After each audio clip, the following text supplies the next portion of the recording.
Hello student, स्वागत है आप सभी का द स्टडी अड्डा पर। और इस वीडियो में हम करने जा रहे हैं एक्सरसाइज का क्वेश्चन नंबर 7 जो कि साउंड चैप्टर से है। क्लास 9th का ये क्वेश्चन है। और इस क्वेश्चन में हमसे क्या पूछा है, सबसे पहले वो देख लेते हैं। क्वेश्चन दिया है, a person has hearing the range from 20 hertz to the 20,000 hertz. एक पर्सन है जिसकी हीयरिंग रेंज क्या है, उसके सुनने की जो क्षमता है वो 20 हर्ट्ज से लेकर के 20,000 हर्ट्ज तक वो सुन सकता है। ये उसके सुनने की दो फ्रिक्वेंसी हैं, लिमिट हैं। तो इसके बीच की साउंड वो सुन सकता है। तो ये हमें दो फ्रिक्वेंसीज दी हुई हैं। और what are the typical wavelength, कितनी टिपिकल वेवलेंथ होगी साउंड वेव की in air corresponding to these two frequencies. इन दोनों फ्रिक्वेंसीज के लिए, अब फ्रिक्वेंसी दो कौन कौन सी हैं हमारे पास, जो दो फ्रिक्वेंसी हैं उसमें एक फ्रिक्वेंसी है 20, एक फ्रिक्वेंसी है F1 20 हर्ट्ज और दूसरी फ्रिक्वेंसी है F2। दूसरी फ्रिक्वेंसी कितनी है F2, और F2 कितनी है 20,000 हर्ट्ज। ठीक है। अब क्या कहता है क्वेश्चन कि अगर स्पीड ऑफ साउंड v कितनी है, अगर स्पीड ऑफ साउंड जो है वो 344 मीटर पर सेकंड है, किस में, एयर के अंदर, तो आपको दोनों वेवलेंथ निकालनी है। क्या निकालनी है, दोनों वेवलेंथ निकालनी है। एक पहली फ्रीक्वेंसी पर, कलर चेंज कर लेते हैं, एक फर्स्ट फ्रीक्वेंसी के लिए निकालनी है, दूसरी सेकंड फ्रीक्वेंसी के लिए निकालनी है। ठीक है। तो फर्स्ट फ्रीक्वेंसी पर जब आप निकालेंगे तो आप देखेंगे फ्रीक्वेंसी क्या होती है, फ्रीक्वेंसी होती है speed upon wavelength, speed upon wavelength.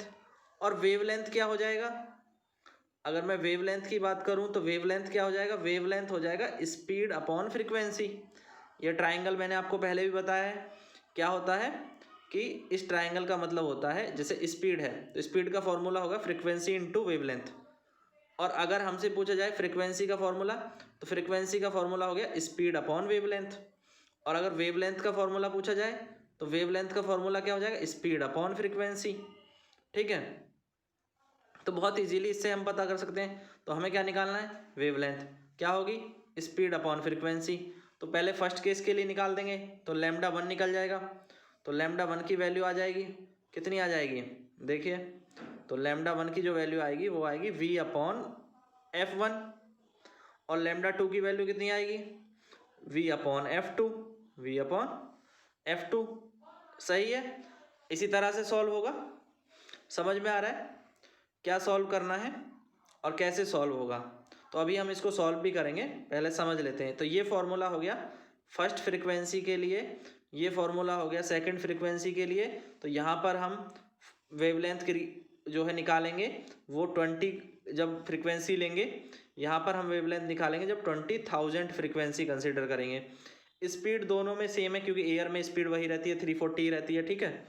तो देखिए, तो क्या सॉल्यूशन है, बहुत सिंपल सा सॉल्यूशन है, 20 हर्ट्ज और 20,000 हर्ट्ज। तो lambda is equal to V upon F1, λ2 is equal to V upon F2। तो 344 को 20 से डिवाइड कर दिया तो ये आ गया 17.2 मीटर। वेवलेंथ आ गई कब, जब मिनिमम फ्रीक्वेंसी है। और जब मैक्सिमम फ्रीक्वेंसी है तो 20,000 से डिवाइड कर दिया तो 0.0172 मीटर, 0.0172 मीटर आ जाएगा। डिवाइड कर लेना, पॉइंट लग जाएगा। ठीक है। तो 2 से तो ये 172 बार कट जाता है, उसके बाद अपॉन में ये है 10,000 है, तो इसलिए 4 के बाद हमने डेसिमल लगा दिया, 4 अंक के बाद जो है डेसिमल पॉइंट आ गया। सही है, क्लियर है। तो समझ आ रहा है तो लाइक कर दो वीडियो को, और जो कमेंट करके बताओ कि ये वीडियो आपको कैसा लगा। चैनल को सब्सक्राइब कर लीजिएगा चैनल पर नए हैं तो।